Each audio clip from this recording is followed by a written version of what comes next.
compañeros. Muchas gracias, Paola.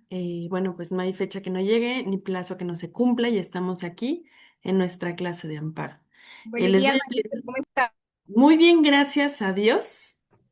Aquí estamos con mucho entusiasmo eh, compartiéndoles un poquito de lo mucho que vimos esta semana en el órgano jurisdiccional en el que estoy y mucho de lo que pasó aquí en México en atención a todos los cambios que han habido eh, y evidentemente, estamos con noticias que son parteaguas históricos. No sé si ustedes sabían, esta semana la Suprema Corte de Justicia de la Nación, por primera vez desde hace más de 100 años, tuvo una sesión itinerante. ¿Qué significa esto? Bueno, el Pleno de la Suprema Corte de Justicia de la Nación, la sede principal se encuentra aquí en México, a un lado de Palacio Nacional, y todas las sesiones se habían llevado a cabo los jueves. La sesión de la Corte por muchísimos años fue inamovible, y la Corte sesionaba sus asuntos los jueves. En el transcurso del día, había sesiones de la Corte que empezaban a las 8 de la mañana, se acaban a las 6 de la tarde. ¿Cómo sabemos esto? Bueno, pues porque las sesiones se podían videograbar. Ahorita empiezo con la clase. Esto es a tema de chismecito, nada más para que vean que estamos en una revolución judicial tan histórica, que están pasando acontecimientos sin precedentes aquí en México, y no dudo que pronto se repliquen en todo Latinoamérica. Entonces, la Suprema Corte sesiona los jueves. Eso sí, por muchos años fue inamovible. ¿Por qué? Porque los criterios que salían de esas sesiones eran criterios que se contenían en las jurisprudencias que todos los viernes se publicaban en el Semanario Judicial de la Federación, como ustedes ya lo vieron. Con esta transición de la reforma constitucional en materia judicial, nos dimos cuenta que hubo muchos cambios, entre ellos que la Corte dejó de sesionar los jueves para sesionar, para no sesionar. ¿Qué pasa? Por mucho tiempo no hubo sesión de la Corte, en lo que la nueva integración le agarraba la onda, por decirlo de una forma muy coloquial. Una vez que la Corte le agarró la onda, empezaron a sesionar los jueves, pero las jurisprudencias ya no se subían los viernes. ¿Por qué? Les ganaba el tiempo, quiero pensar. Entonces, teníamos que estar persiguiendo los juristas las jurisprudencias que comúnmente se publicaban los viernes y empezaron a publicarse viernes, lunes o martes. ¿O qué pasaba? Que subían los viernes un rubro que no era y el lunes ya aparecía otro. Bueno, hicieron un despapay. Entonces, este jueves, por primera vez en muchos años, cosa que yo no veo tan mal y me encantaría escuchar su punto de vista más adelante, pero Mm, la corte sesionó el jueves en Chiapas, en una sesión itinerante, en frente de público, de una manera, a mí me parece muy inclusiva, pero estamos en un México, y lo digo con toda la responsabilidad de mis palabras, dirían por ahí, se los digo en confianza y en el careo lo niego. Estamos en un México con muy buenas ideas, muy mal ejecutadas. Y creo que el hecho de que tengamos una corte itinerante que vaya por toda la República, con estos estandartes indígenas, a quienes yo también defiendo, porque soy jurista y porque soy mexicana y porque son mis raíces, em, me parece bien. O sea, no es tan mal que la corte vaya y salga y haga las sesiones del pleno en vivo, en un lugar abierto, en una plaza pública. Sin embargo, tenemos que dejar de hacer las cosas em, tan poco planeadas. Me pareció una sesión bonita. Estoy de acuerdo en que los pueblos indígenas necesitan una protección. Definitivamente estoy de acuerdo de que los pueblos indígenas por 500 años estuvieron sometidos, estuvieron desplazados. Eh, Me tocó resolver un asunto muy bonito, la queja 410 del 2025 del segundo tribunal colegiado, que habla de la norma 020, la aplicación de la norma 020 en materia de salud, donde ya no le querían permitir a los indígenas, a las personas indígenas, practicar la partería. ¿Qué es la partería? Bueno, esta práctica milenaria de que hay mujeres en determinadas regiones indígenas o en determinadas regiones étnicas que se dedican a ayudar a otras mujeres a dar a luz, a traer vida a este planeta.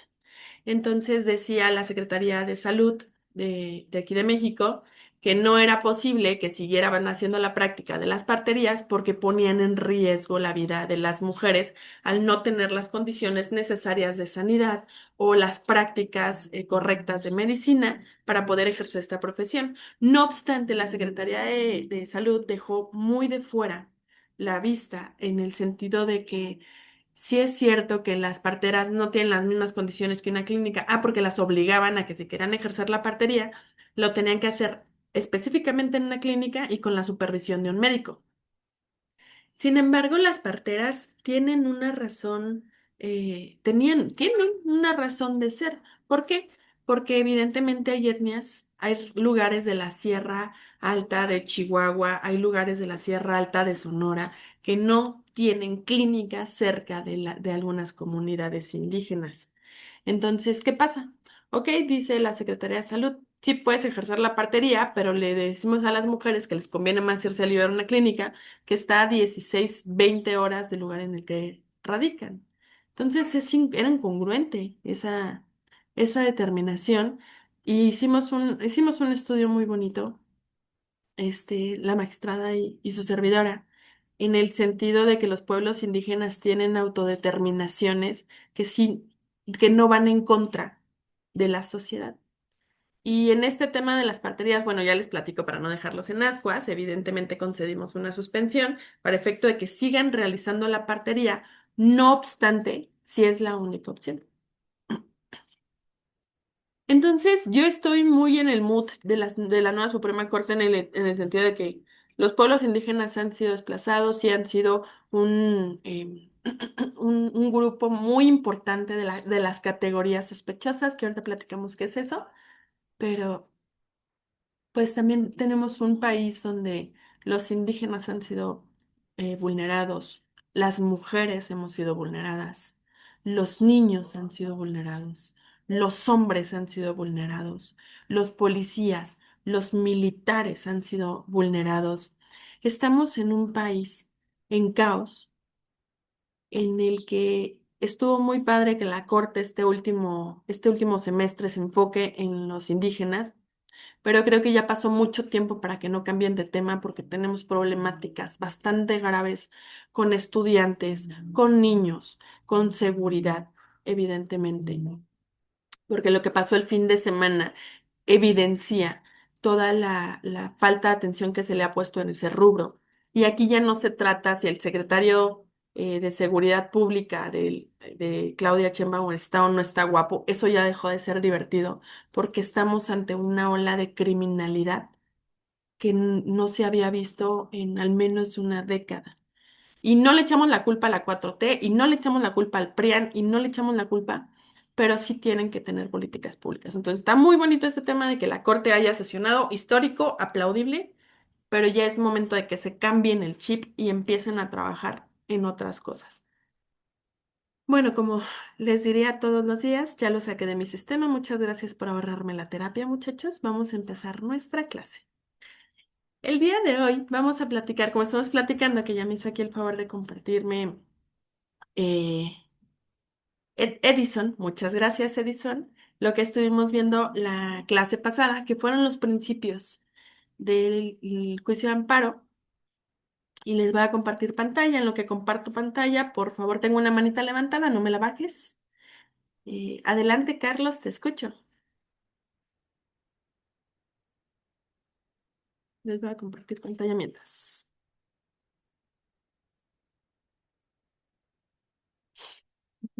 Mm.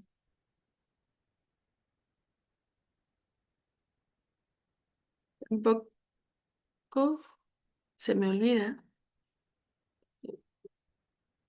tampoco se me olvida que estamos pendientes de platicar las jurisprudencias de este viernes para efectos de darle más carnita nuestra clase. Pero bueno, vamos a desarrollar el temario porque si no, este, no vamos a avanzar. Les pido por favor que me digan si ya pueden ver mi pantalla.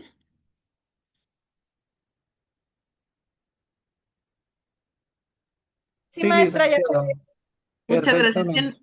Tienen que ver un archivo de Word en el que estábamos trabajando, ¿se acuerdan?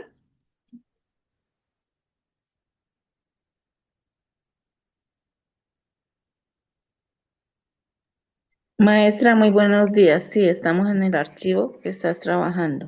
Muchísimas Efectivamente. gracias. Ahora, van a escuchar ustedes mucha gente que les va a decir en la práctica que el amparo, el juicio de amparo es una materia muy difícil. Y no es que sea difícil, sino que tiene reglas específicas muy particulares que no se aterrizan con muchas materias de aquí del tronco común de México. Aunado a eso, el juicio de amparo no solamente abarca los artículos contenidos en la ley de amparo, sino que hay amparo penal, amparo civil, amparo fiscal, amparo administrativo, amparo en materia de trabajo, amparo agrario, y me puedo seguir con todas las materias que hay en nuestro tronco común. Y eso es lo particular del amparo, que a veces adopta las reglas de la materia en la que se está resolviendo el amparo y a veces no. Les pongo un ejemplo que vamos a platicar más adelante. La suplencia de la queja, el artículo 79 de la Ley de Amparo, como lo platicábamos, nos dice que tenemos una serie de categorías sospechosas. ¿Qué es la categoría sospechosa, maestra? Porque se escucha bastante penalista, pero en realidad no lo es. Una categoría sospechosa son aquellos gremios, aquellos grupos o sectores de la sociedad en los que la autoridad tiene que poner atención para efecto del no vulnerar los derechos y no solo no vulnerarlos, sino defenderlos. La Corte, desde la novena época, ha establecido protocolos. Estos protocolos se dedican a atender los asuntos de categorías sospechosas. Por ejemplo, el protocolo para juzgar con perspectiva de género. Las mujeres estamos en una categoría sospechosa. Sospechosa, ¿por qué? Porque la Corte determina y los legisladores han determinado que sí pueden vulnerarse nuestros derechos por el simple hecho de pertenecer a este grupo. ¿Qué otra categoría sospechosa tenemos? Ya lo platicábamos. Bueno, los indígenas, las personas privadas de su libertad en los centros de reinserción social, las víctimas, las personas adultas mayores, los niños y los adolescentes, etcétera. Entonces, ya que tenemos esta visión, necesitamos determinar que primero que nada, si tenemos nosotros un juicio de amparo propio o con nuestros clientes, hay que definir primero gracias a las comunidades LGBT. Exacto, Diana, muchísimas gracias. Dana, muchísimas gracias. Y tenemos bueno, cada vez se va ampliando más las categorías sospechosas, para bien o para mal, porque estamos desenfocándonos de la generalidad. Y también esto de particularizar o de individualizar nuestros grupos, va excluyendo grupos que también pueden en su momento volverse categorías sospechosas.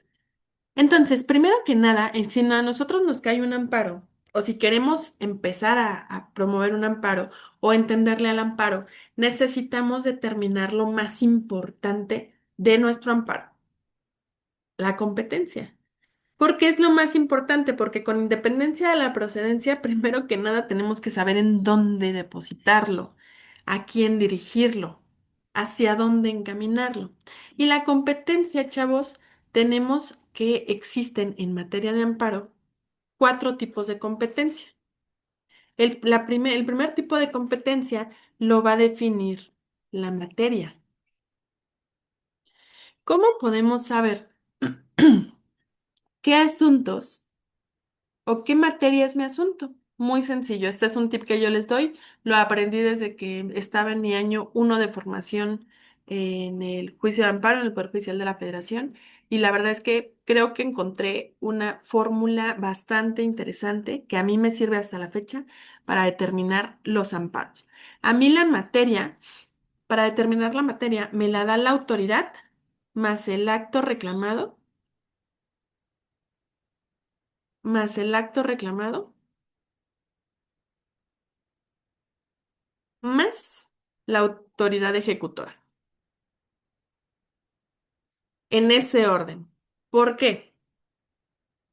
Bueno, vamos a desentrañar por qué el acto, la autoridad responsable, perdona que le voy a poner, que son diferentes, más el acto, más la autoridad ejecutora, me da la competencia. Primero me voy a centrar en mi autoridad responsable. Si mi autoridad responsable es la Junta Laboral de Conciliación y Arbitraje, pues lo más probable, Junta Laboral de Conciliación y Arbitraje, lo más probable es que mi asunto sea ¿en qué materia, Gaby? Laboral. Muchas gracias. Exacto. Laboral. Si mi acto reclamado es un laudo,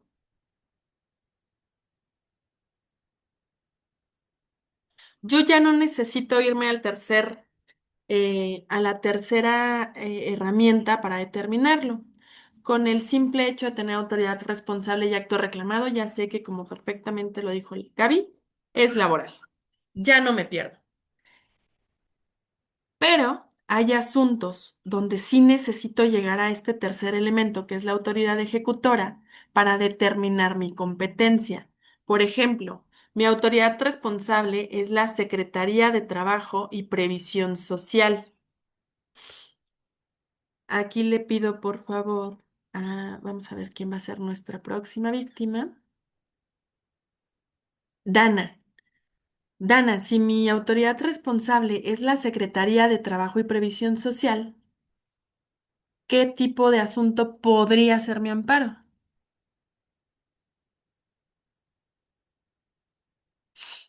Secretaría de De Trabajo trabajo y y Previsión Social. ¿no sería laboral también, maestra? Muy bien, sería laboral.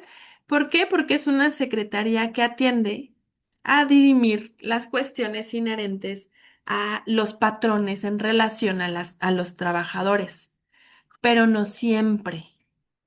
Imagínense que la Secretaría de Trabajo y Previsión Social fue a una empresa y dijo, ¿sabes qué? Los extintores están mal, ¿sabes qué? No hay rutas de evacuación, los escritorios están mal posicionados, en un sismo todos se mueren, casi casi les dice.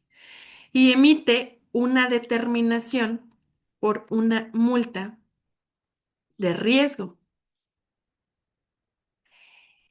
Aquí no tenemos absolutamente nada relativo a la relación obrero-patronal.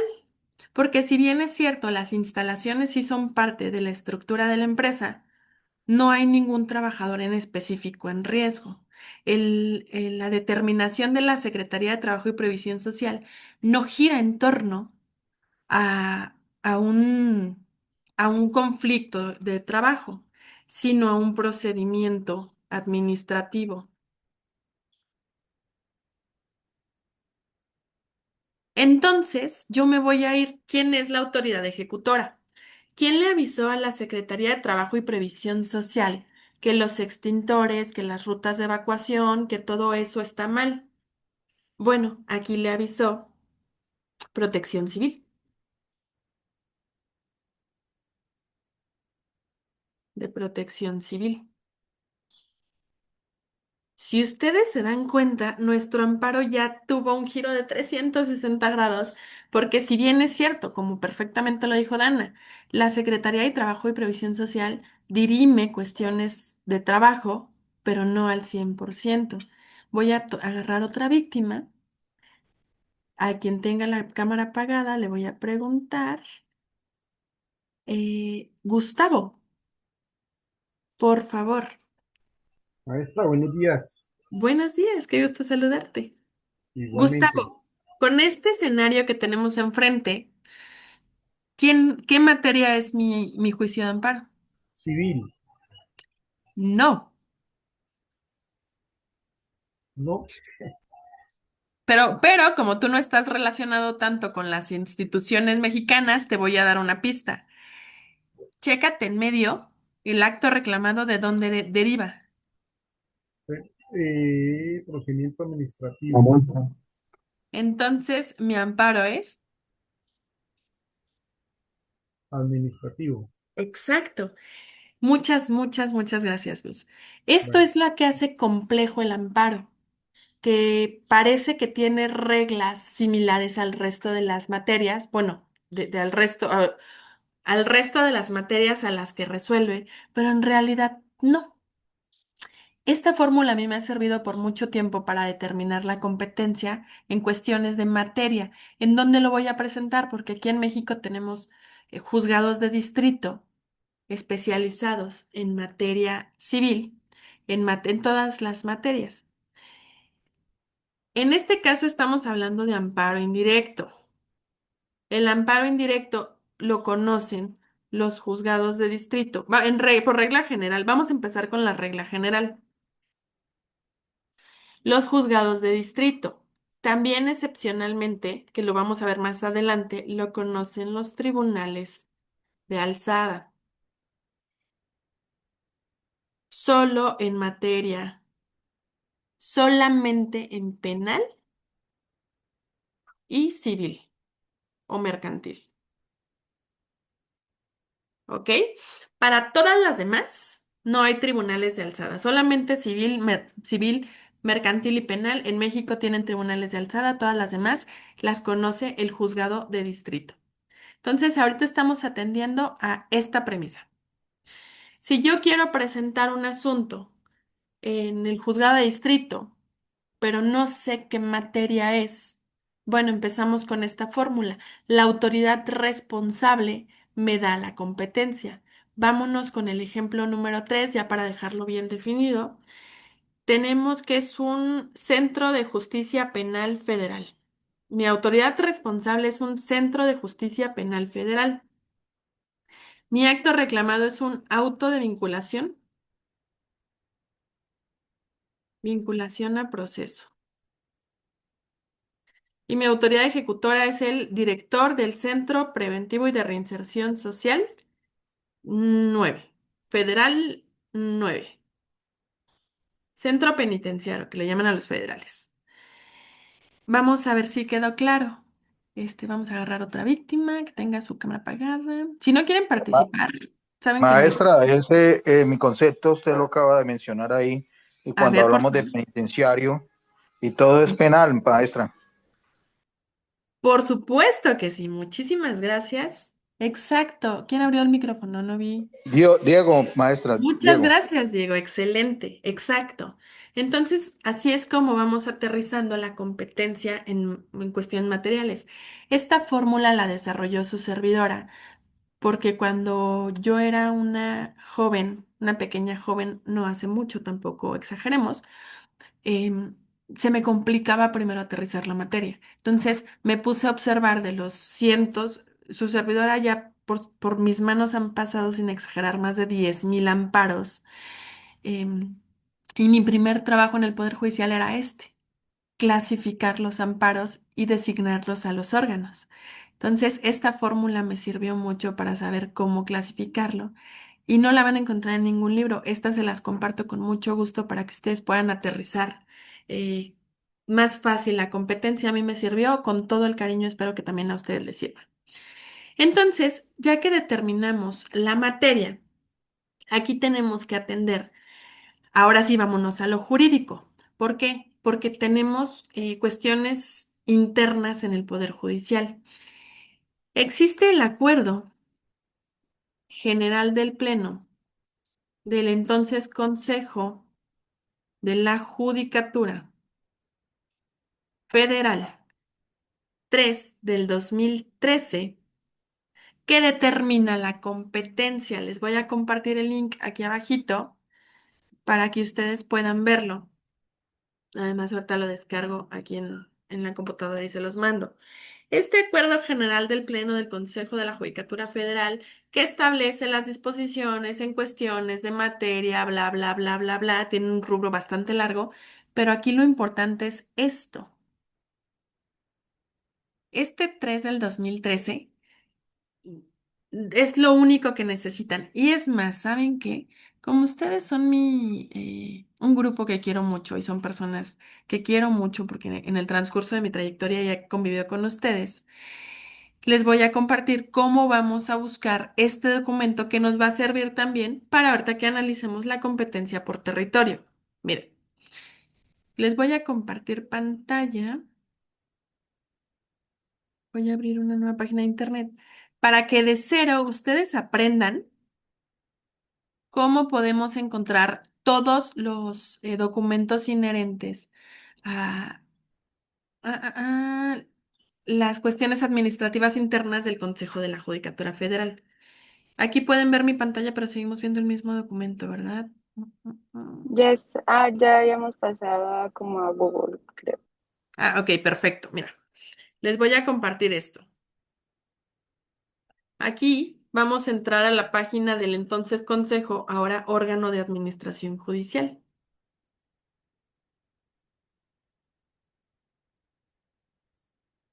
Y vamos a encontrar aquí abajo, en la parte de en medio, donde dice sitios de interés, todo esto. Vamos, aquí al final, vamos a encontrar un rubro que dice normativa. Les pongo la página desde el principio para que la identifiquemos mejor. Miren.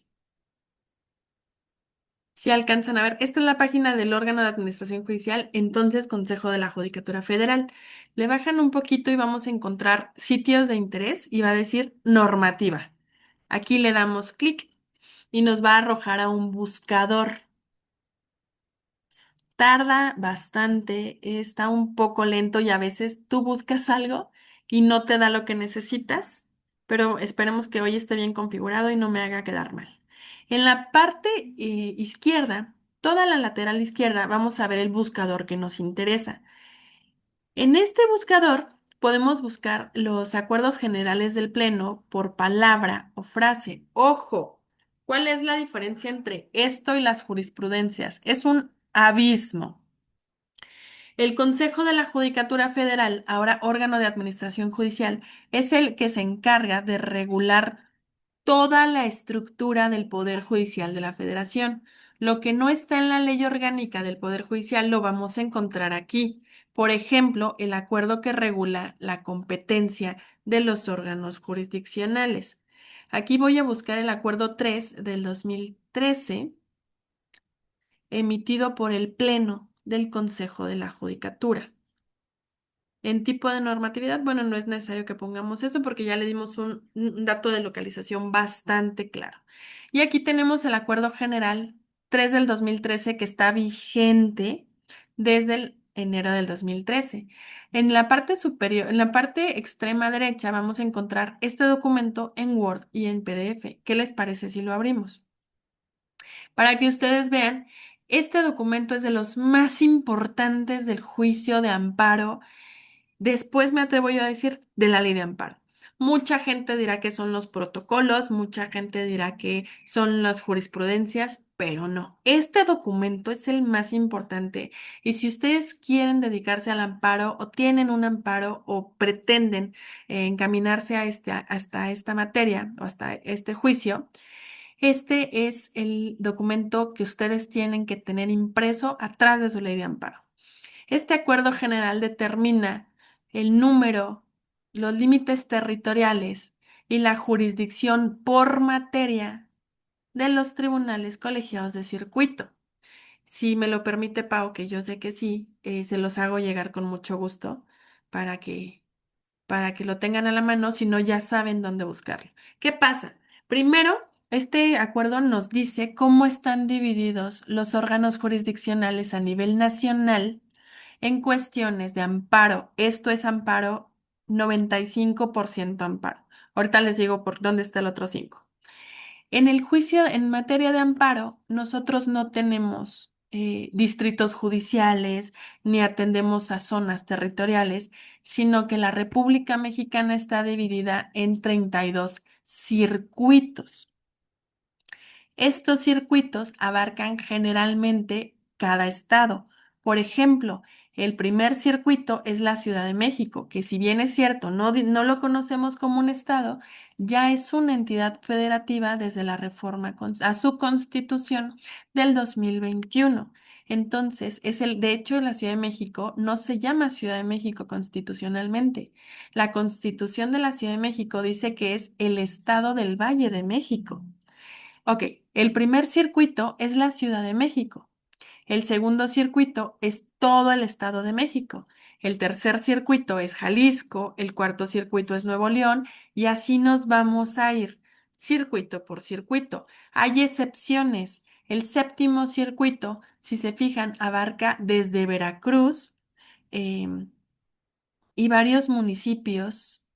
No, es el décimo circuito el que abarca dos estados. Séptimo circuito es Veracruz, con excepciones del circuito de Veracruz. ¿Por qué el séptimo circuito quitan municipios de Veracruz? Porque los vamos a encontrar en el décimo circuito. ¿Por qué hicieron eso? Bueno, porque el estado de Veracruz es grande y aparte tiene temas súper relevantes para dejarlos en un solo circuito. Por ejemplo, el petróleo.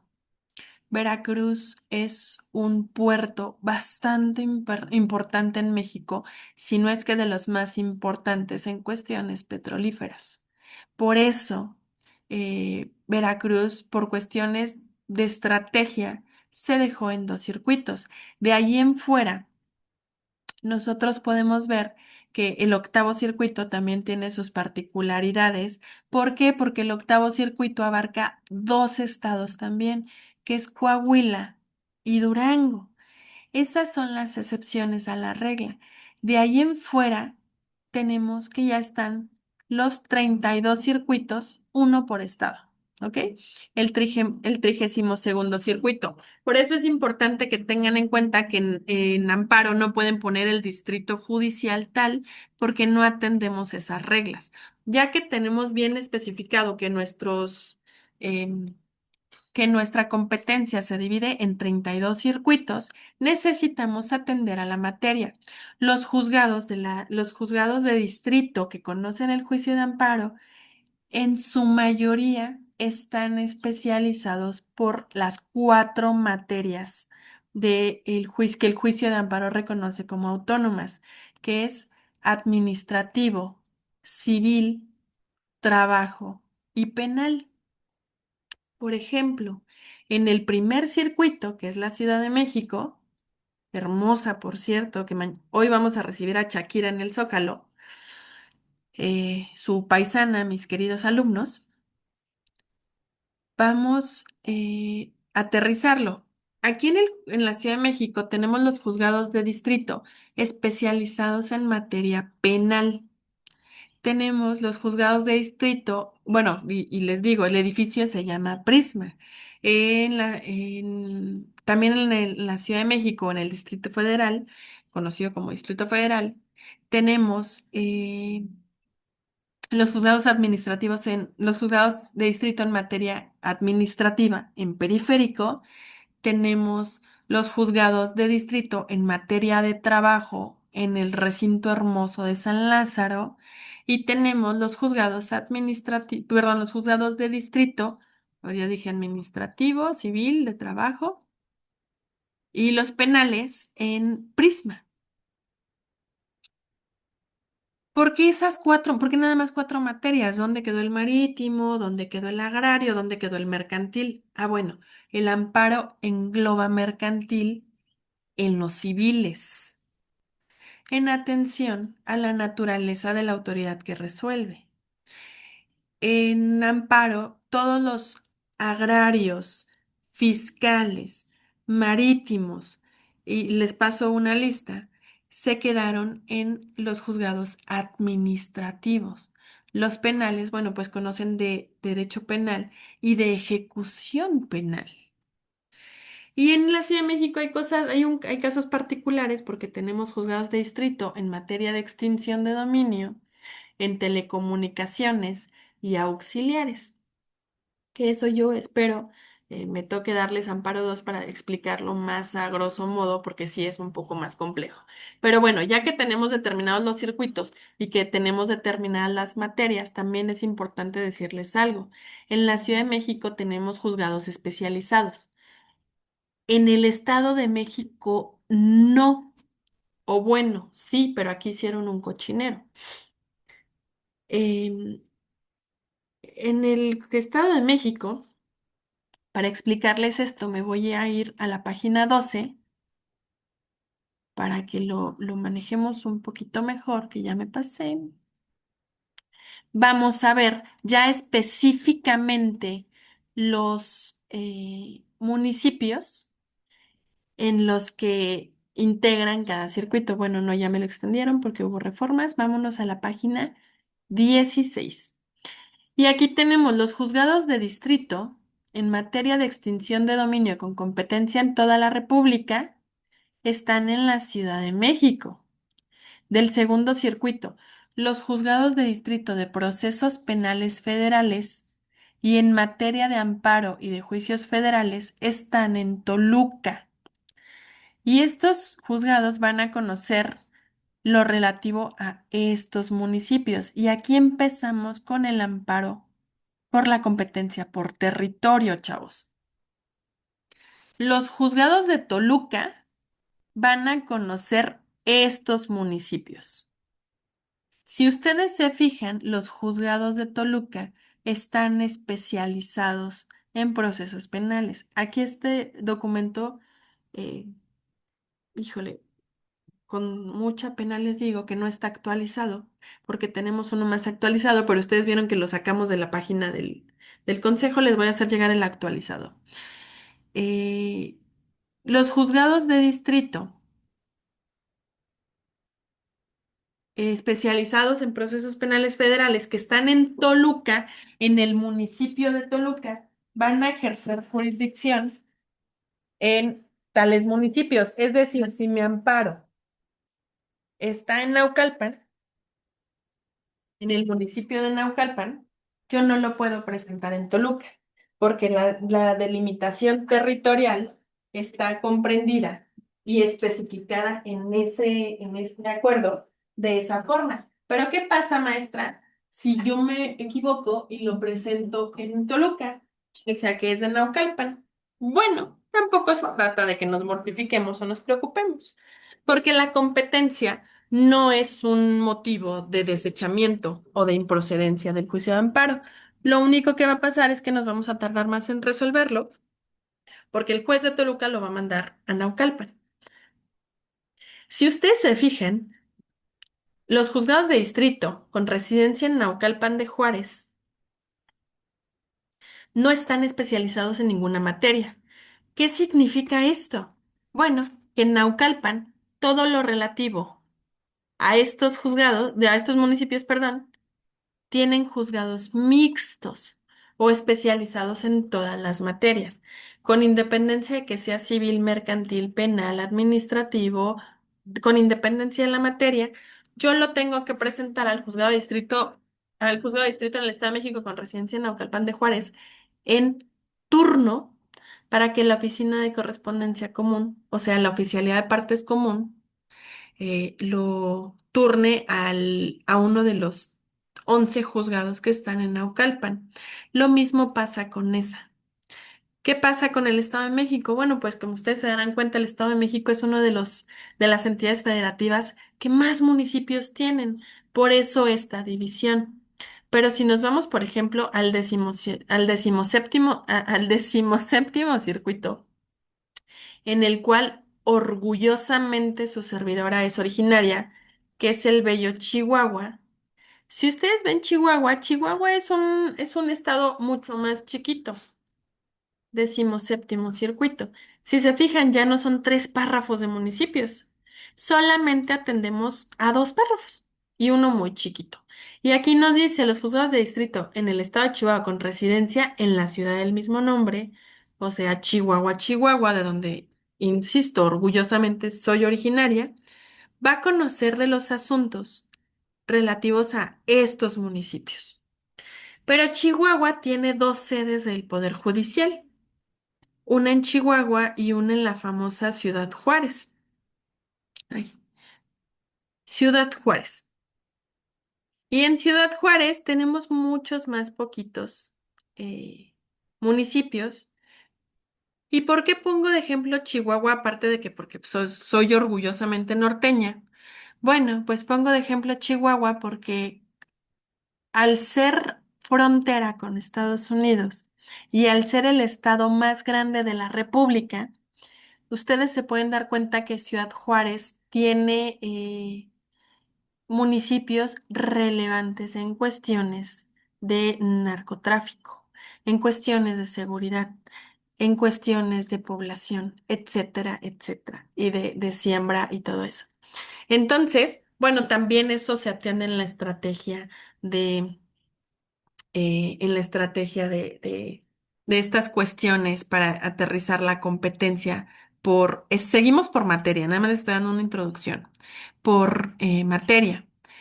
Si nos vamos al tercer circuito, que me parece que el tercer circuito ya estaba especializado, aquí nos vamos a dar cuenta en el tercer circuito que efectivamente aquí también podemos ver las cuestiones inherentes a la materia. ¿Por qué? Porque Jalisco, que es el tercer circuito, déjenme busco otro, Yucatán. Bueno, especializado sí va a ser el tercer circuito, nada más que aquí me está trayendo un poco de problemas no tener la última versión. Entonces, si nos vamos al tercer circuito, tenemos asuntos en Zapopan y Puente Grande, solamente no, no, les voy a pasar el actualizado. Ya en el actualizado lo vamos a ver. Les voy a poner el ejemplo del séptimo circuito ya para no quedar mal con ustedes. Aquí nos vamos a dar cuenta que están especializados por materia. Tenemos los asuntos en materia penal. Y dice el acuerdo general, los asuntos en materia penal en el estado de Veracruz los van en estos municipios lo van a conocer los juzgados de procesos penales federales y de amparo en materia penal. A lo que voy con esto es que este acuerdo nos dice en qué materia tengo que presentar mi juicio de amparo una vez que yo ya identifiqué sobre qué versa mi juicio de amparo. El primer análisis que vamos a hacer es sobre qué versa, como ya lo vimos. Si la autoridad más el acto reclamado más la autoridad ejecutora ya me dijo que es penal y yo estoy en Veracruz, bueno, me voy a ir a este acuerdo, voy a buscar Veracruz, séptimo circuito, y me dice que son los juzgados especializados en materia de procesos penales y materia de amparo. Una vez que ya tenemos identificado este acuerdo general, vamos a aterrizarlo en la oficina de correspondencia común. Para nosotros presentar nuestro juicio de amparo, y una vez que ya tengamos bien delimitado este análisis, vamos a señalar en el rubro de nuestra demanda a quién va dirigido. Y les voy a volver a compartir el documento en el que estábamos trabajando para que por favor me digan si lo pueden visualizar. Ahí estamos visualizando el documento, ¿verdad? Sí, maestra. Muchas gracias. Entonces, vamos a aterrizar el ejemplo que perfectamente nos identificó su compañero, Gustavo. Si tengo, que es el Centro de Justicia Penal Federal, el auto de vinculación a proceso y mi autoridad ejecutora es el director del Centro Preventivo y del Centro Penitenciario de Reinserción Social o de Readaptación Social Federal 9, yo lo voy a dirigir. Vamos a hacer Centro de Justicia Penal Federal en Toluca. Es el auto de vinculación a proceso. ¿A quién lo tengo que dirigir? Lo primero que va a decir mi demanda va a decir juez de distrito en materia de amparo penal en el Estado de México con residencia en Gaby, ¿a dónde lo dirijo? Mm, Bueno, primero tendría que ver cuál municipio me corresponde. Mi autoridad responsable es el Centro de Justicia Penal Federal en Toluca. Ujú. Pues lo tengo que dirigir a Toluca, ¿no? Excelente, excelente, listo. Entonces, ya tenemos por materia cómo aterrizar nuestros juicios de amparo. ¿Alguna duda con la materia?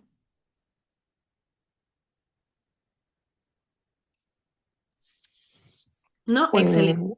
¿Sí? es un poquito, pero bueno, yo creo que si nos comparte, como ya nos dijo su, su hoja del Word, Ujú. pues ya lo podemos ir descifrando más fácil, ¿no? Se las Y comparto con con el, mucho gusto. ujú, y con Justo, el acuerdo, que me pareció muy bueno, súper bien.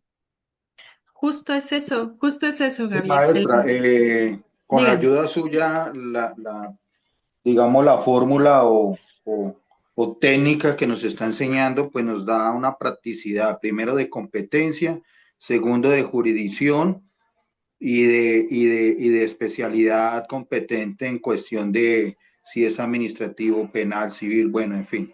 Yo creo que es una herramienta muy buena y agradecerle muchísimo porque empieza uno a desglosar con esa fórmula todo lo que se viene dentro del proceso, cómo lo debo de estructurar partiendo de ahí, de esa fórmula.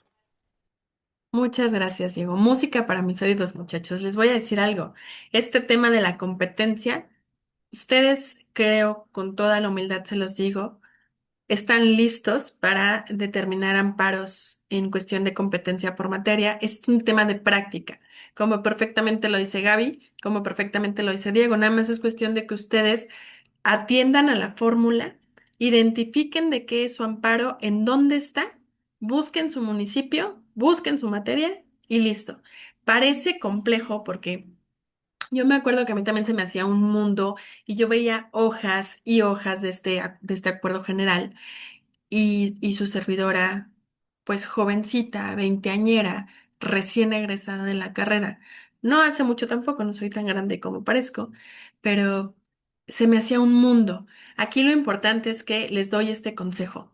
No pierdan tiempo, lo relevante está a partir de la página 16. A partir de la página 16, ustedes van a encontrar los circuitos, los municipios y las materias. Nada más es cuestión de que individualicen su caso y ya lo puedan presentar. Si me da tiempo en estas clases que nos faltan, que yo estoy segura que sí, les voy a enseñar a promover un juicio de amparo desde la comodidad de su casa para que puedan ustedes, así como existen las transferencias internacionales, también ustedes puedan internacionalizarse y presentar amparos desde Colombia en favor de mexicanos o de sus paisanos que estén de este lado. Entonces, si nosotros ya tenemos bien aterrizado esto, de verdad es mera práctica, échenle un vistazo a este acuerdo general y en cuanto le den una leída completa, dicen aquí en México, les van a caer muchos veintes, les va a caer la epifanía, lo van a entender de una forma más concreta.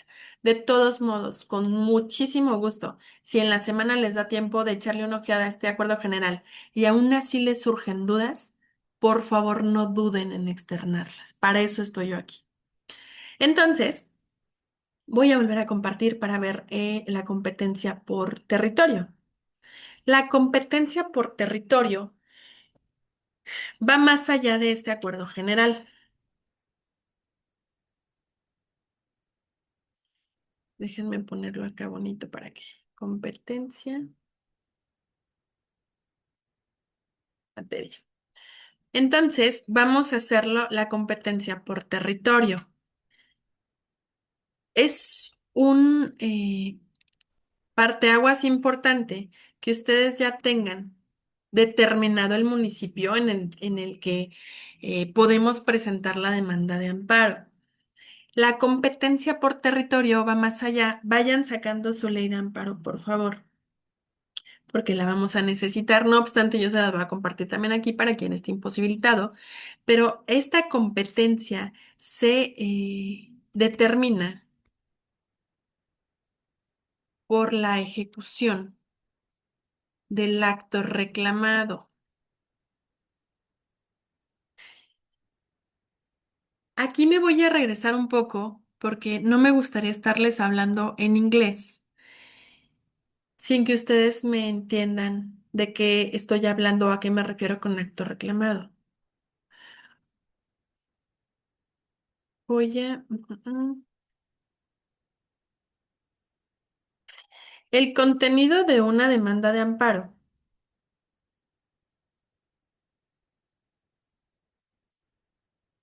nos va a servir precisamente para que entendamos un poquito mejor estas cuestiones de la ley de amparo. El artículo 108 nos dice que debe contener el, una demanda de amparo. Fíjense que ahorita estoy desarrollando el temario como me lo pasaron y voy a desatender un poquito eso porque me parece más importante que primero sepamos esta estructura y entendamos el porqué de la competencia antes de que podamos aterrizar la competencia en sí misma. Veo una manita levantada. Dana, por favor. Maestra, bueno, se me apagó el micrófono.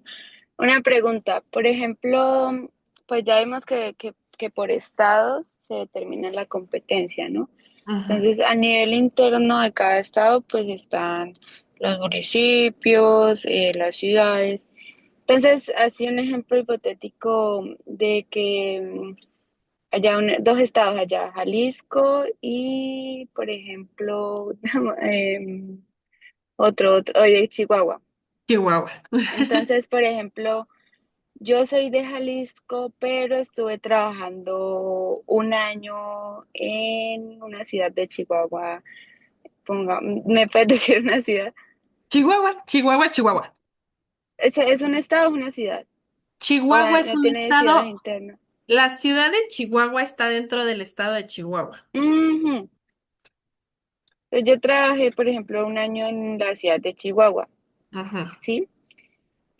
Allá, ¿cómo se determina dónde se instaura el amparo aparte del departamento? Por ejemplo, donde se violó el derecho fundamental o donde está la persona actualmente, ¿sí? Entonces, yo estoy en Jalisco, pero a mí me violaron el derecho fundamental en Chihuahua.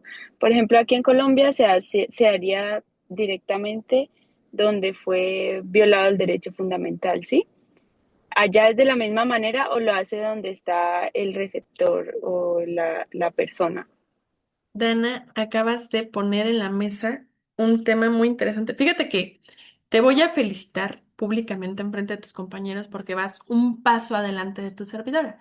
En los comentarios, cuando yo estaba manejando la materia, tú ya estabas preguntándote por la competencia y ahorita que voy a abordar la competencia, tú ya te estás yendo a las reglas especiales de la competencia por territorio. Te felicito y es una excelente pregunta que sí contempla la ley de amparo expresamente. Exacto, así como lo dice su compañera, yo ya sé en qué materia es mi asunto, ¿ok? Ya eso ya está determinado. Para la competencia, el contenido de la demanda no los voy a agobiar, me voy rápido. El primer requisito que debe tener una demanda es el quejoso. ¿Quién es el quejoso? La persona a la que se vulneró el derecho humano. El segundo tiene que ser el tercero interesado. No siempre tenemos tercero interesado. ¿Quién es esta figura? Bueno, la figura del tercero interesado. Les voy a poner los artículos por si me quieren seguir. Artículo quinto, fracción primera, y me voy a ir en orden para que no nos perdamos. El quejoso, digo, el tercero interesado es a la persona que le interesa que subsista el acto reclamado. Ah, caray, maestra, ¿cómo va a haber alguien que pretenda o que quiera que subsista una violación a un derecho? Ok, la respuesta es muy sencilla. Tenemos justamente estos parámetros en donde sí puede haber un juicio de amparo dentro de un proceso judicial. Por ejemplo, si a mí me quitan mi casa y me sentencian, pero yo me di cuenta que en el proceso hubo irregularidades, la persona que se ganó mi casa, cuando yo promuevo el amparo para que le quiten ese valor a la sentencia reclamada, pues no va a estar de acuerdo. Entonces el tercero interesa, esa persona se convierte en tercera interesada porque le interesa que subsista el acto reclamado. Por ejemplo, en un caso, en un auto de vinculación a proceso, que yo creo que ya lo vieron ustedes en penal. En el auto de vinculación a proceso, yo soy el imputado y promuevo un juicio de amparo en contra de ese auto que me vincula a mí a un proceso penal para que se me determine o no la responsabilidad de algún delito. ¿Quién es el tercero interesado? ¿A quién le interesa que subsista ese acto? A la gente del Ministerio Público o al fiscal en el caso, dependiendo de en qué fuero nos encontremos. Pues el fiscal va a estar interesado en que ese auto de vinculación a proceso subsista. Esta es la figura del tercero interesado. Después del tercero interesado tenemos la autoridad responsable. ¿Quién es la autoridad responsable? Bueno, pues la autoridad que precisamente cometió esta violación. La autoridad responsable se divide en ordenadora y en ejecutora. Ah, caray, ¿cómo está eso? Es muy sencillo. La autoridad responsable ordenadora es la que no necesariamente hace una violación directa al derecho humano, pero sí es la que instruye que se ejecute esa violación. Por ejemplo, cuando un agente del Ministerio Público ordena una detención, ordena o emite una orden de presentación forzosa a un ciudadano común, ella está ordenando esa detención, ella está ordenando esa retención del ciudadano. Pero ¿quién la ejecuta? Los policías ministeriales o los policías municipales, que creo que en otros países les llaman gendarmerías, eh, la Guardia Nacional en el caso de México. Entonces aquí sí tenemos en estos casos una autoridad ordenadora y una ejecutora, que era lo que platicábamos hace rato. La competencia me la determina la autoridad ordenadora por materia, pero también la ejecutora cuando no, cuando me quedo en la rayita. Y por último, es el agente del ministerio, bueno, el fiscal federal. En todos los juicios de amparo, en todos, interviene un fiscal adscrito al órgano jurisdiccional. ¿Para qué? Pues precisamente para que vele por el cumplimiento de las sentencias de amparo. Si un juez de amparo ordena algo, por mucho que sea el presidente de la República, se tiene que acatar. Si un juez de amparo emite una determinación donde dice que un decreto emitido por la mismísima presidenta de la República es inconstitucional, la presidenta no lo puede ejecutar. Jerárquicamente están en diversos planos, pero lo que se dice, lo que se determina en materia de amparo se tiene que cumplir sí o sí.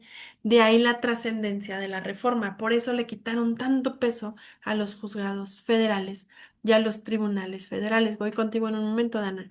Dice, este juicio de amparo.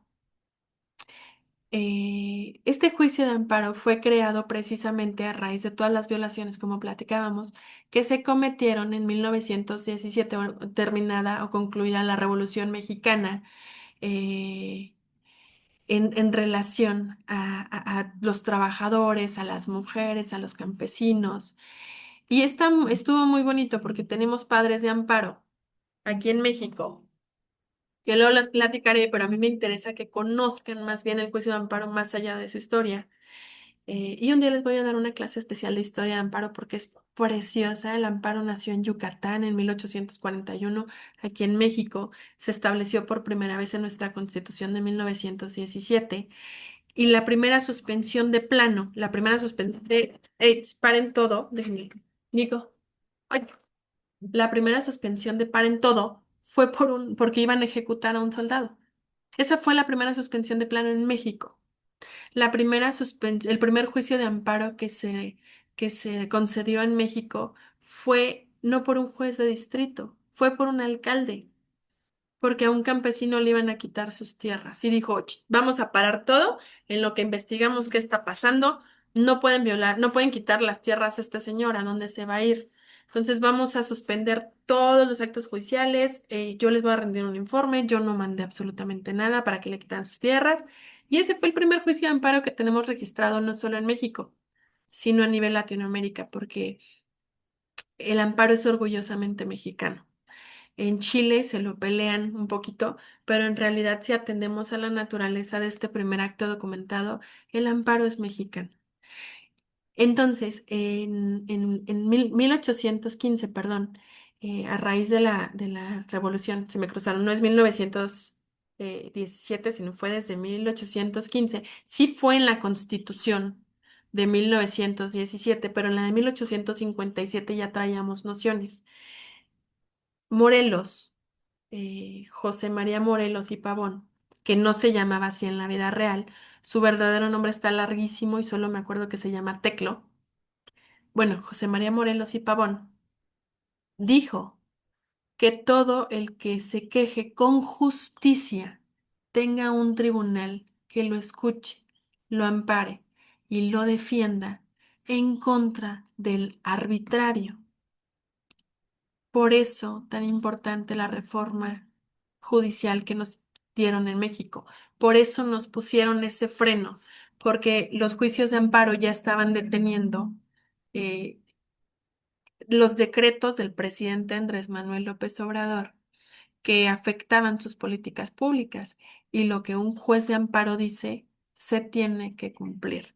Luego vamos a ver las medidas de apremio y los delitos. Espero me toque darles amparo 2 para que los platiquemos, porque o sea, pueden cesar hasta un presidente. Ahora sí, Dana, estoy contigo.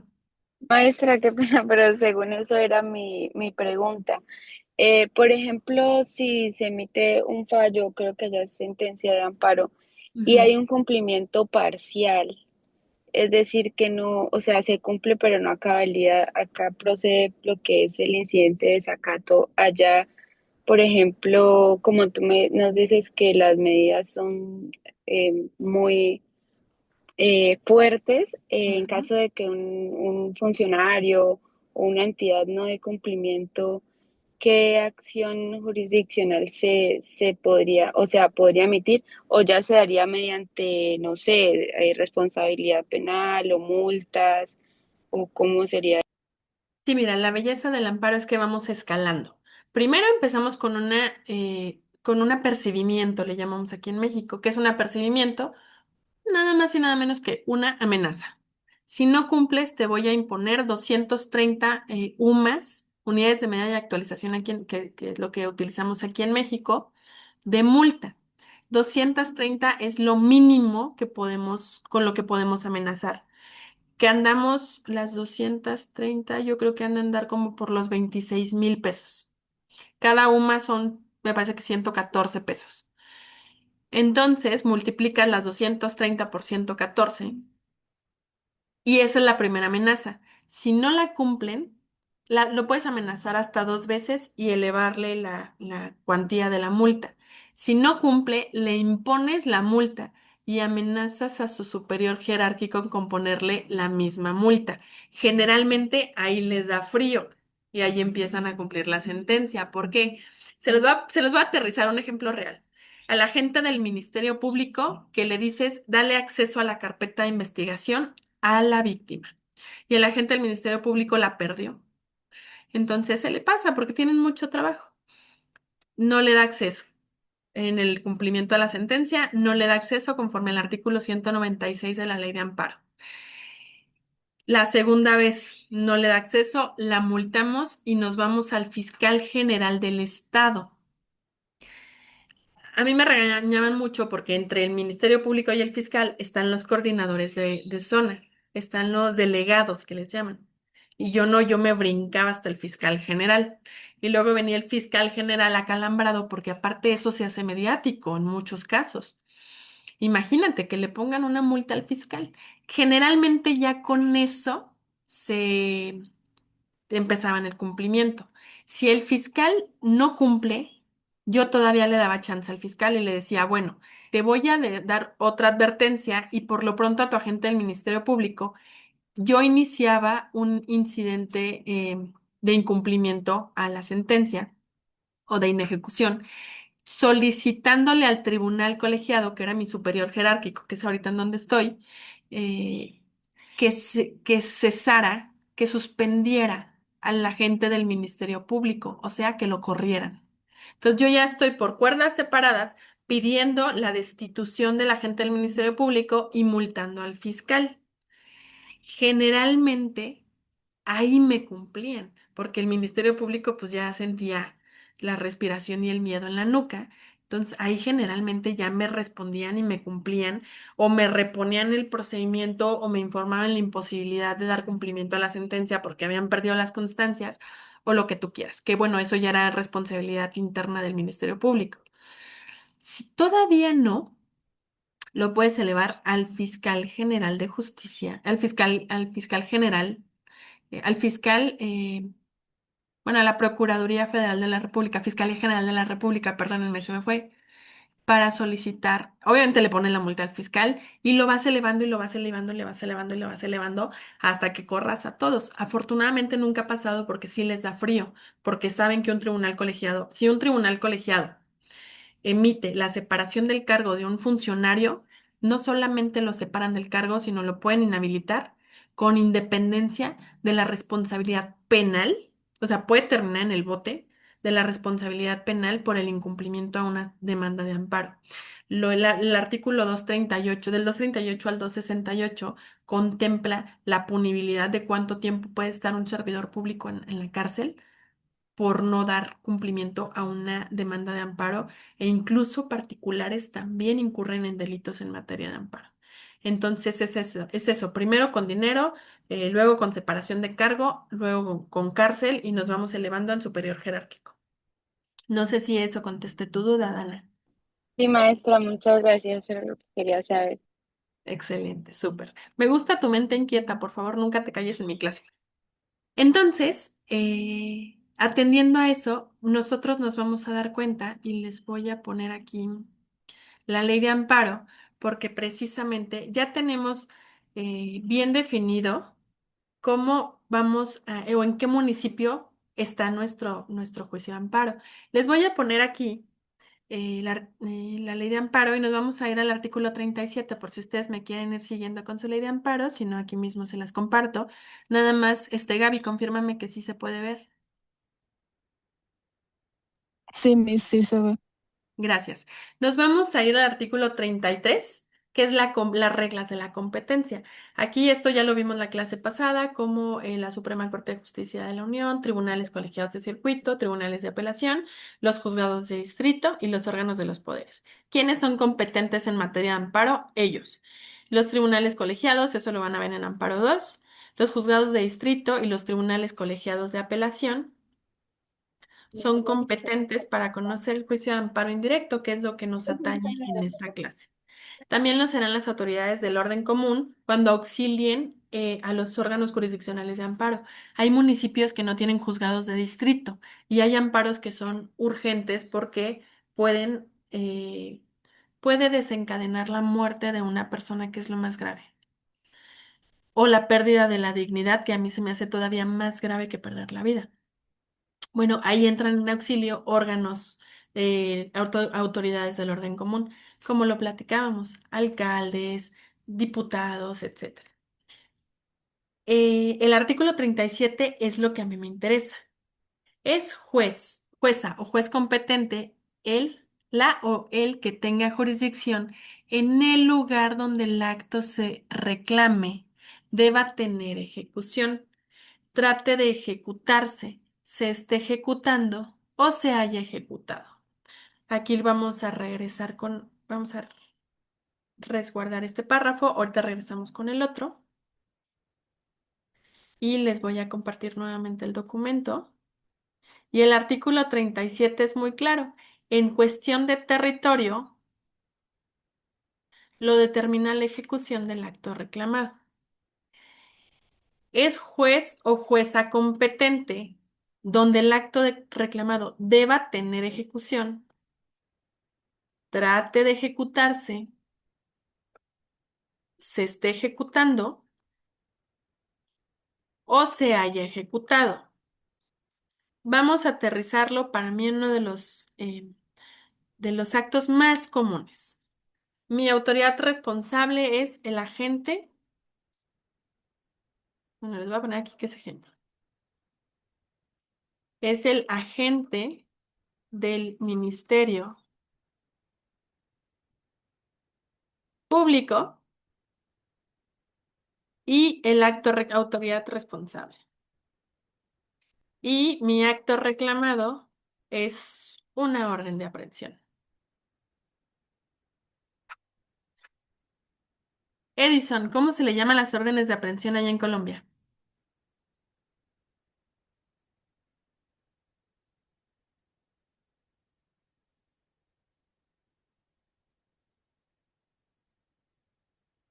Ya no está Edison, Orden de ¿verdad? captura, si no estoy mal. Orden Muchas de gracias, captura. sí. Gracias, es lo mismo. Aquí se llama orden de aprehensión. Nada más quería ver si podía aterrizar el ejemplo allá en Colombia. El agente del Ministerio Público y una orden de aprehensión. ¿Qué tenemos? Bueno, pues que este asunto aquí en México es penal. Pero el agente del Ministerio Público, es más, el quejoso, vive en Toluca, Estado de México. Y dice que el 28 de febrero del 2026 se presentaron dos sujetos vestidos de negro en donde le decían que tenían una orden de aprehensión en su contra, emitida por el agente del Ministerio Público de Toluca.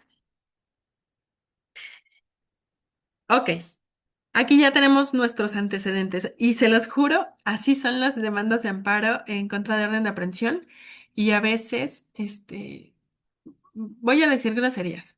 Paola, si no puedo, fréname, por favor. A veces en las demandas de amparo dicen, autoridad responsable, agente del Ministerio Público. Acto reclamado, orden de aprehensión.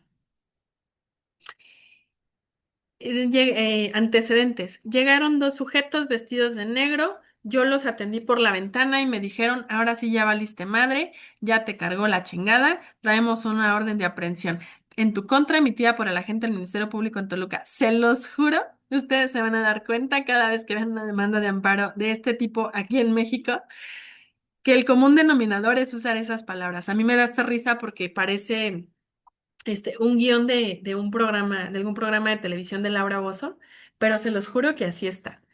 Entonces, aquí tenemos ya dónde pretende ejecutarse. Dana, por favor, tú qué, mi mente inquieta de la clase. Atendiendo al artículo 37, en relación al Acuerdo General 3 del 2013, ¿quién tiene que conocer mi juicio de amparo? El juez de distrito en materia penal. ¿En dónde? En el Estado de México. ¿Te escucho?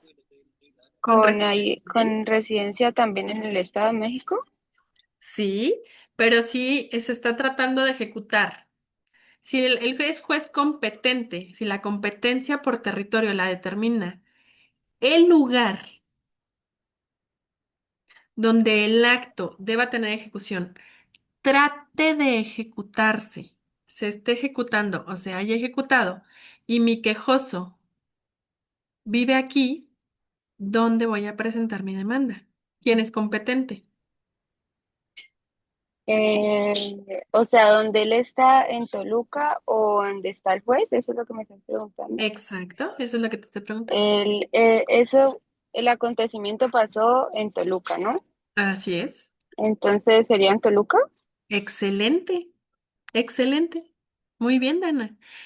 Ya tienen nociones básicas de la competencia de amparo en cuestión de competencia por territorio. Ahora, ¿qué pasa? Como lo dice, como lo dijo Dana perfectamente en su premisa. Si la orden de aprehensión se emitió en Toluca, pero obviamente al quejoso le dio frío y se fue a vivir a Chihuahua y lo detuvieron.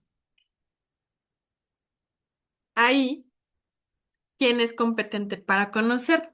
En atención a lo que dice el primer párrafo del artículo 37.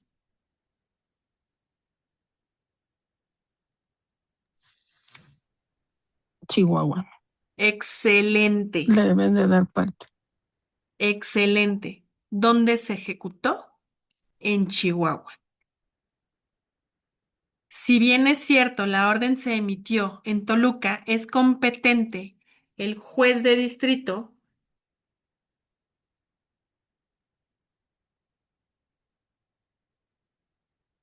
el juez de distrito, aquí no hay materias en el estado de Chihuahua, con residencia en Chihuahua, que fue donde se ejecutó. Ahora, entiendo perfectamente la premisa que nos planteó Dana, que también es muy interesante. ¿Qué pasa cuando la ejecución material del acto se realiza en dos lugares o de manera continuada empieza a ejecutarse en un lugar y termina ejecutándose en otro? Vámonos al segundo párrafo del artículo 37. Si el acto reclamado puede tener ejecución en más de un distrito o ha comenzado a ejecutarse en uno de ellos y sigue ejecutándose en otro, es competente el juez o jueza de distrito ante quien se presente la demanda. Punto. La Suprema Corte, aquí, ¿qué pantalla están viendo? La Donde negra. tiene seleccionado el párrafo. Creo Excelente. que Gracias, vamos a regresarnos. Aquí la Corte le ha llamado a estos asuntos asuntos de prevención. Voy a pegar aquí el párrafo 2. Si el acto puede tener ejecución en más de un distrito o ha comenzado a ejecutarse en uno de ellos y sigue ejecutándose en otro, es competente el juez ante el que se presente la demanda. A estos asuntos se les llama competencia a prevención.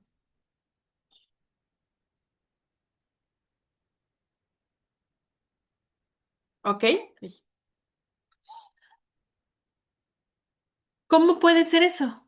Ah, bueno, ejemplo, aquí en la Ciudad de México ha pasado mucho que se comienza una violación a un derecho humano. Por ejemplo, que detienen a un sujeto en el Estado de México, en Toluca, pero mi orden, mi acto reclamado no es la detención, sino la tortura, porque se lo llevan de Toluca a Ciudad de México dándole sus coscorrones. Los que vieron El Chavo del Ocho saben que es un coscorrón. Dándole sus coscorrones y lo presentan en la Ciudad de México. Del Estado de México, la Ciudad de México y el Estado de México están pegaditos. Entonces, si empiezan en el Estado de México y lo empiezan a golpear en el Estado de México y cuando llegan a la Ciudad de México lo siguen golpeando, bueno, ahí la violación de los derechos se comete en los dos circuitos, en el primer y segundo circuito. Entonces, la demanda de amparo que se promueve en contra de esos actos de tortura la va a conocer o lo va a resolver, porque en casos de tortura lo conocen todos, pero para resolverlo, si se tiene que atender a la competencia, lo va a resolver a prevención el juez ante el que se presente la demanda. Puede ser Estado de México o puede ser Ciudad de México. En estos casos, esa prevención. Cuando es una omisión, por ejemplo, de pago de pensión, una omisión no tiene una ejecución. Si yo presento mi demanda de amparo porque no me han pagado mi pensión, pese a que ya inicié los trámites, eh, aquí hay una competencia especial. ¿Por qué? Porque cuando se trata de una omisión, la Corte ha dicho que lo determina el domicilio donde está el quejoso, pero también ya se contradijo y dijo que esa prevención. En las omisiones, esa prevención es en donde se presente la demanda, ahí se conoce el juicio y es quien resuelve el juicio de amparo. En una inmovilización de cuentas bancarias, cuando te congelan tu dinero del banco, esa competencia la determina la sucursal, la ubicación o el lugar en donde está la sucursal, en donde abriste tu cuenta bancaria. Entonces, la competencia por territorio está definida por jurisprudencias. Hay muchas jurisprudencias en cuestiones de territorio. Cuando los actos no tienen ejecución, cuando sí tienen ejecución, es muy sencillo, aterrizamos al artículo 37. Cuando no tienen ejecución, tenemos que buscar jurisprudencia de nuestro acto reclamado. Y si no hay jurisprudencia, esa prevención. ¿Hasta aquí hay alguna duda con la competencia por territorio?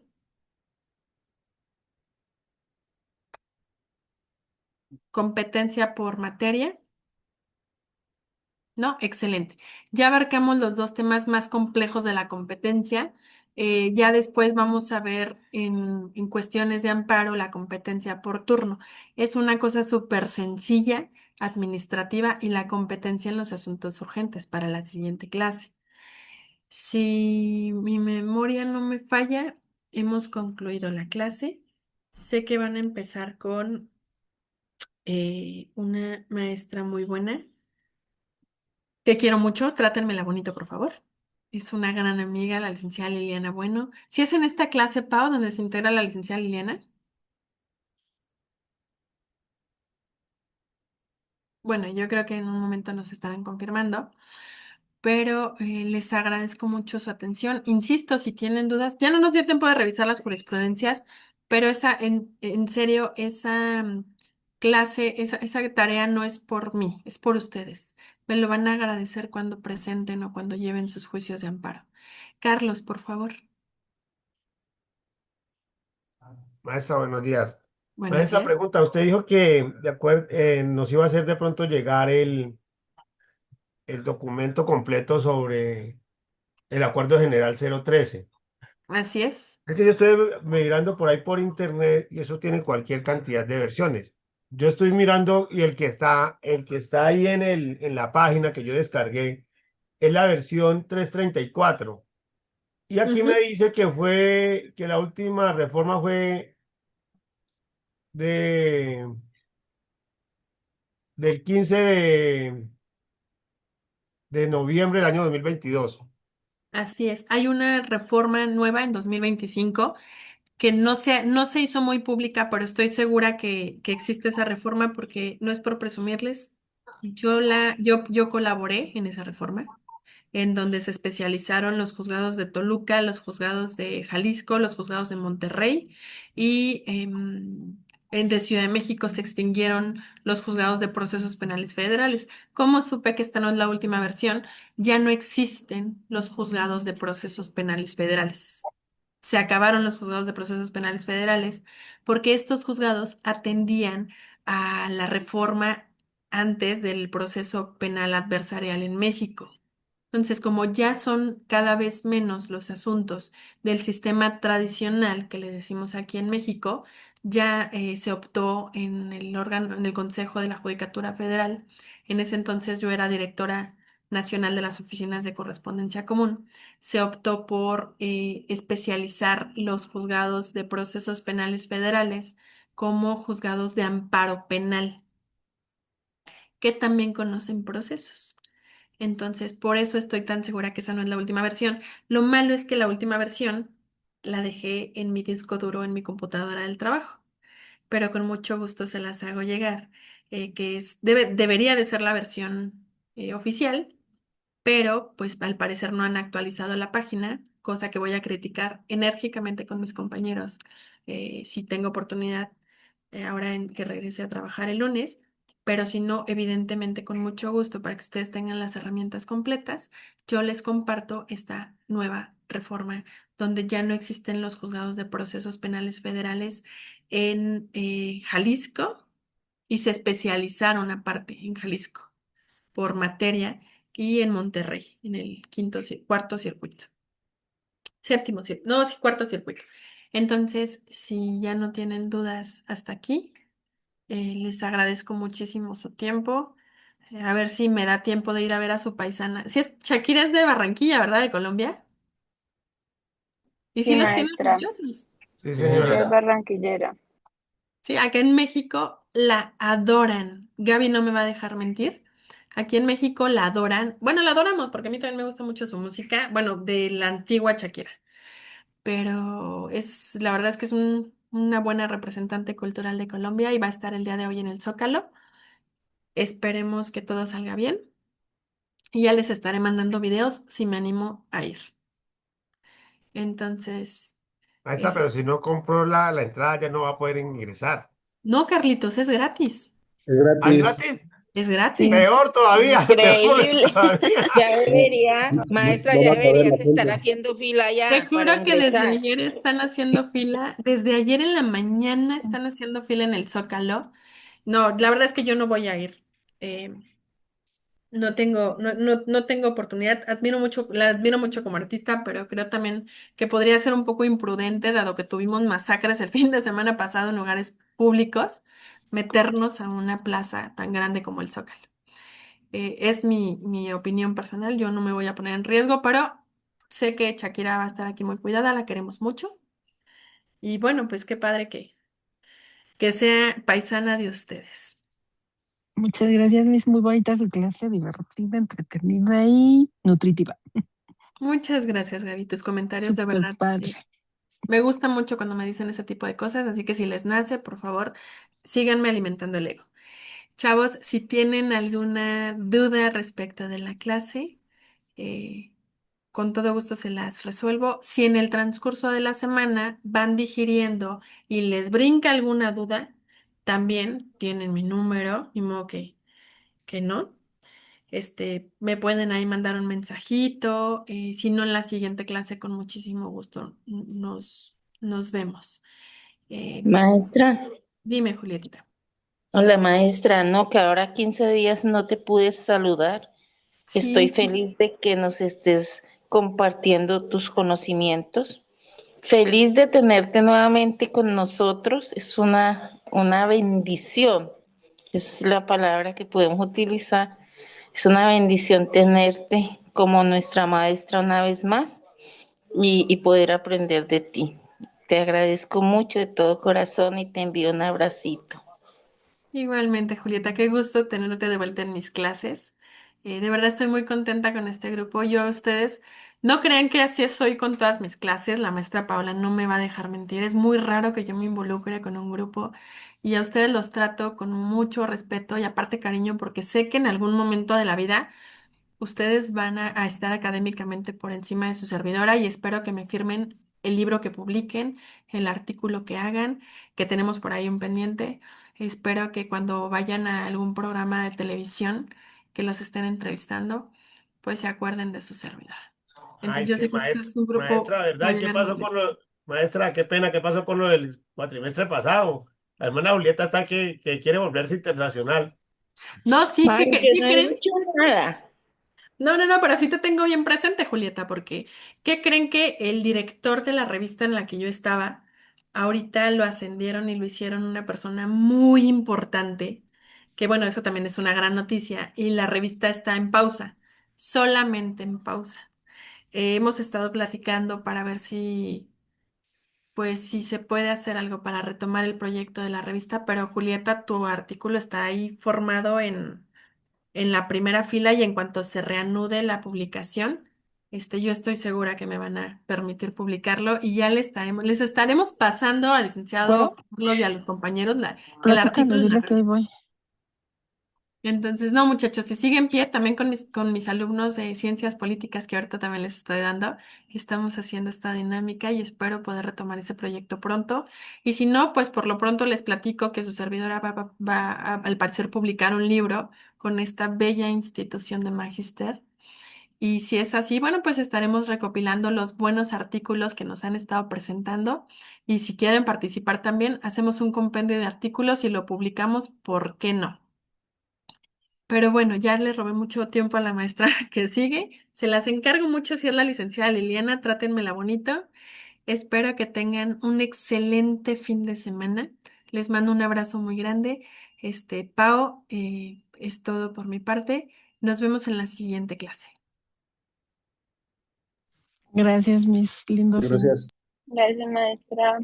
Feliz día. Muchas gracias, maestra.